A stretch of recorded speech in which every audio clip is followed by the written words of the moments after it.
hear stories about 911 calls every day, break-ins, domestic disputes, lost hikers. But sometimes a call comes through that doesn't fit any category. That's what happened to Deputy Carl Mason in the fall of 2011 in a quiet part of western Kentucky. He'd been with the Lyon County Sheriff's Office for 8 years. A good cop, family man, calm under pressure. But the call he got that night, from an address long abandoned, would destroy everything he thought he knew about reality. At 10:41 p.m., dispatch received a weak 911 call. All they heard was a woman's voice whispering, "Please, he's in the house." Then static. The line dropped. The number was traced to a landline registered to the Henson residence, a farmhouse that had burned down more than 10 years earlier.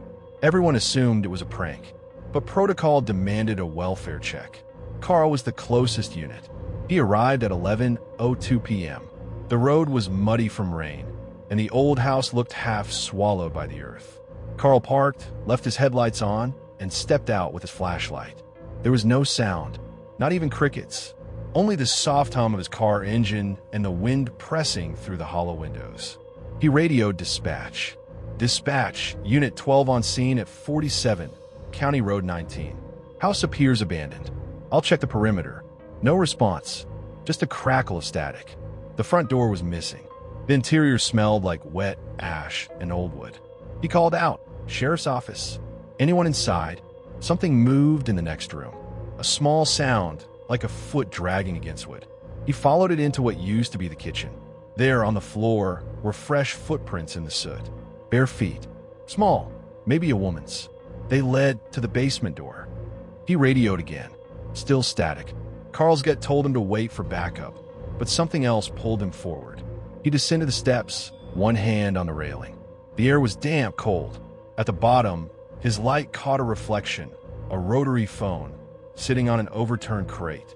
The line was off the hook. He lifted the receiver. Dead silence. Then, a faint whisper. "Please, he's in the house." Carl froze.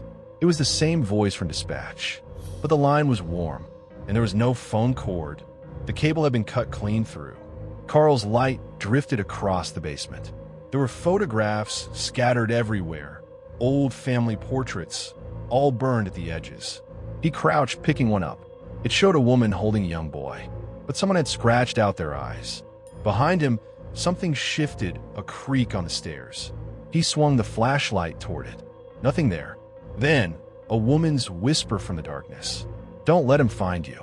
Carl's flashlight flickered, then went out completely. At 11:34 p.m., backup finally arrived. Deputy Tom Riley called for Carl on the radio. No answer. He entered the property and followed the same muddy tracks toward the house.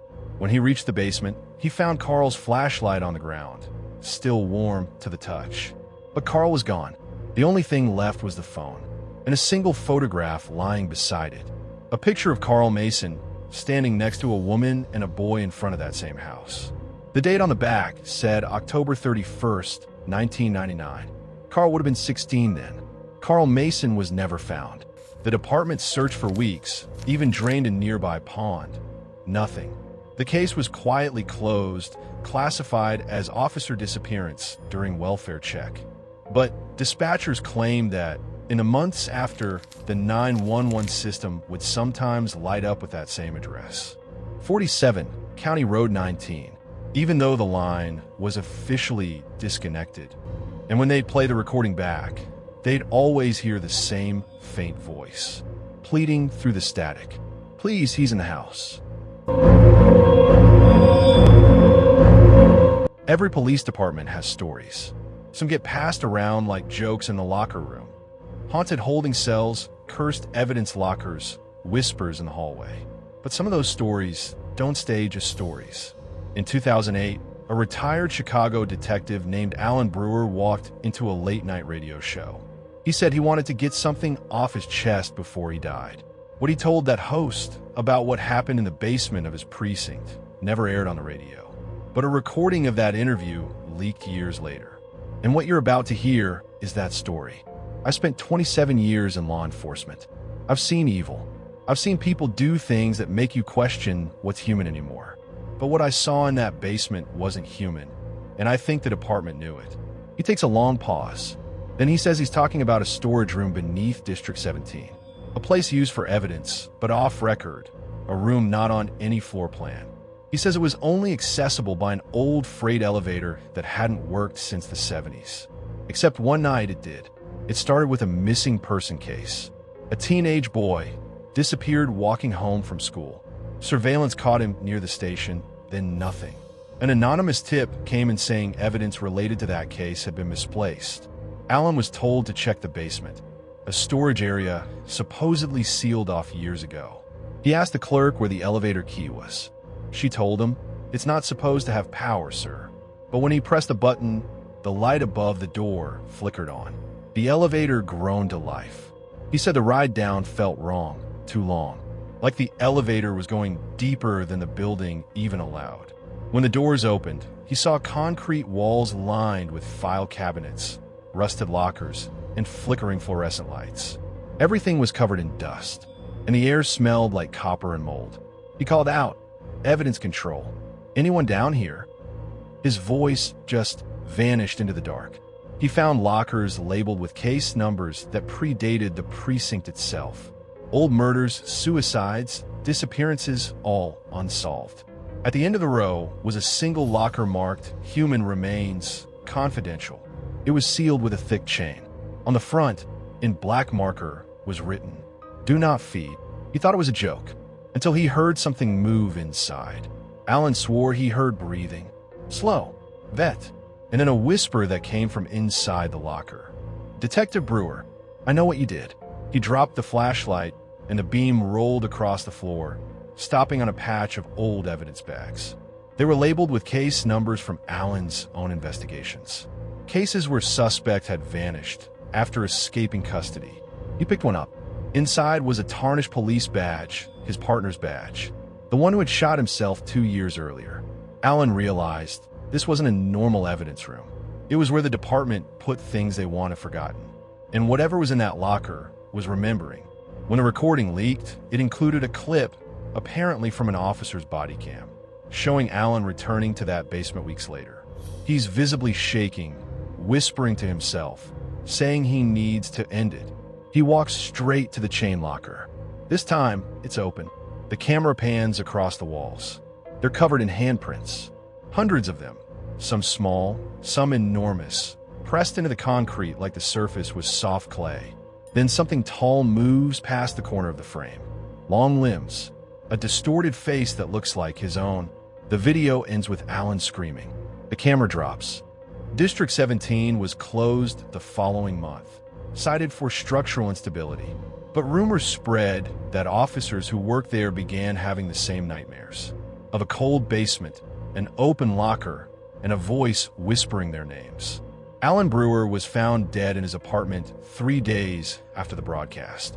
No signs of struggle, but every mirror in his home was shattered, as if something had been trying to get out. They say that if you visit the old District 17 site, you can still find the elevator door, hidden behind the boarded walls. Sometimes, when the power flickers during a storm, that red down light turns on again. And if you listen closely, you can hear a voice through the metal, hoarse, tired, and human. Please don't feed it. Night shifts in the Nevada Highway Patrol are lonely. Long roads, endless silence, and the hum of tires rolling through nothing. Officer Riley Carter, 26 years old, had been on the force less than a year when she got assigned to midnight patrol near State Route 50, a stretch drivers call the loneliest road in America. But what she saw that night on patrol, the night she picked up a partner who was already dead, made sure she never drove again. At 2:25 a.m., dispatch radioed about a stalled semi-truck near mile marker 213. Riley acknowledged and started heading that way. Then she heard something strange. Another voice came through her radio, a man's voice calling her by name.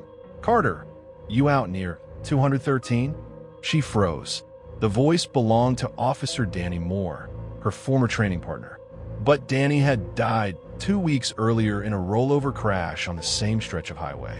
She grabbed the mic and said, "Who is this?" The voice came again, calm but tired. "Need a ride, partner." At first, she thought it was exhaustion, a hallucination. But then she saw him. Standing by the mile marker, right where the truck was reported, was a man in a Nevada Highway Patrol uniform. He looked exactly like Danny Moore, down to the badge number and torn sleeve from the accident photo. He turned toward her slowly, eyes hidden by his hat brim. Then he smiled and walked toward the car. Without thinking, Riley unlocked the passenger door. He got in. He didn't speak much at first, just stared out at the highway like he was watching something out there in the dark. After a few miles, he said, "Dispatch said there's a call on County Road 7. We should check it." Riley frowned. There was no County Road 7 in their district anymore. It had been closed off years ago after a bridge collapse. When she glanced at the GPS, it showed a faint red line, one that wasn't supposed to exist, guiding them toward the desert. Her partner smiled again. "Trust me, Carter. You'll see." The pavement turned to gravel, then dirt, and still, the GPS showed a perfect red route, pulling her deeper into nowhere. Riley started to panic.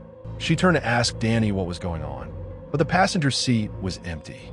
Only his hat remained, and the radio, which had been silent, suddenly clicked on. "Unit 47, where are you heading? Your location's not showing." She picked up the mic, but instead of dispatch, she heard her own voice playing back, recorded from 2 weeks earlier. "Copy that, dispatch. En route with Officer Moore." She hit the brakes. The car didn't slow down. The gas pedal felt like it was stuck to the floor. She tried to cut the engine. Nothing. The steering wheel locked in place. Outside the windshield, the same mile marker kept flashing past again and again. 213. Every few seconds, she'd see Danny standing beside it, waving her down. The same gesture, the same face, over and over. She screamed, slammed the gear shift, tried to open the door. It wouldn't budge. She was trapped. Then Danny's voice came again, but this time from the back seat. "You shouldn't have left me out here, partner." At 3:14 a.m., another unit reported seeing a flash of light in the desert near mile marker 213. When they arrived, they found Riley's patrol car wrecked in a ditch. She was alive, barely. Seatbelt torn, windshield shattered, tires melted. But the engine wasn't running, and the car's odometer showed 998 miles more than it had when she left the station that night. The dashcam footage from that night was recovered, half of it corrupted, but in the final 30 seconds, you can clearly hear Riley whispering, "Danny, please stop the car. Please." The camera pans toward the passenger seat. It's empty, but for a split second, when the lightning flashes, a reflection appears in the window. A man in uniform, smiling, with eyes like black glass. Then the feed cuts. Riley quit the force after that night. She moved out of Nevada, changed her number, never spoke publicly about it. But some troopers still say they see a lone cruiser driving that highway between 2 and 3 a.m. No plates, lights on, engine idling. If you pull over and look in your rearview mirror, sometimes it'll stop behind you. And if you stare too long, you'll see two people in the front seats. One staring ahead, and the other staring right back at you. If these stories kept you looking over your shoulder tonight, remember, there are plenty more still unsolved. Make sure you like this video before you turn off the lights.